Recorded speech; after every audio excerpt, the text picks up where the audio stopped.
Welcome to an Advent reflection taken from the book Watch for the Light, which comprises spiritual readings from some of the world's best-loved writers. The author I have chosen is Madeleine Windsor, an amazing lady I had the pleasure of meeting. Perhaps you will recognize the name as the author of a book, A Wrinkle in Time, that has been made into a movie. This reflection is titled A Sky Full of Children. I walk out onto the deck of my cottage, looking up at the great river of the Milky Way flowing across the sky. A sliver of a moon hangs in the southwest with the evening star gently in the curve. Evening of this day, evening of my own life. I look at the stars and wonder, how old is the universe? All kinds of estimates have been made, and, as far as we can tell, not one is accurate. All we know is that once upon a time, or rather, once before time, Christ called everything into being in a great breath of creativity. Waters, land, green growing things, birds and beasts, and finally, human creatures. The beginning, the Genesis. Not in ordinary earth days. The Bible makes it quite clear that God's time is different from our time. 1,000 years to us is no time in the blink of an eye of God. But in God's good time, the universe came into being, opening up from a tiny flower of nothingness to great clouds of hydrogen gas to swirling galaxies. In God's good time came solar systems and planets, and ultimately this planet on which I stand on this autumn evening as the earth makes its graceful dance around the sun.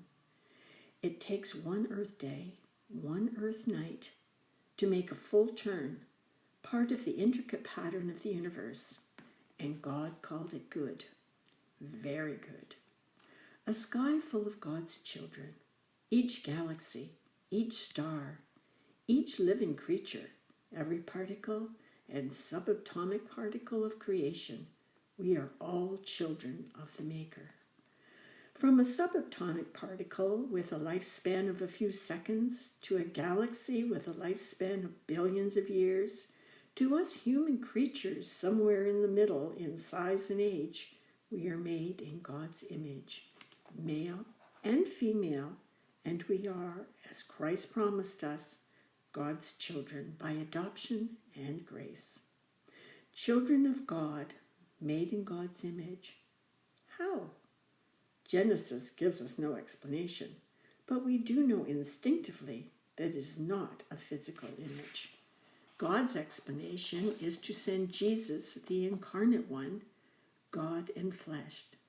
Don't try to explain the incarnation to me. It is further from being explainable than the farthest star in the furthest galaxy.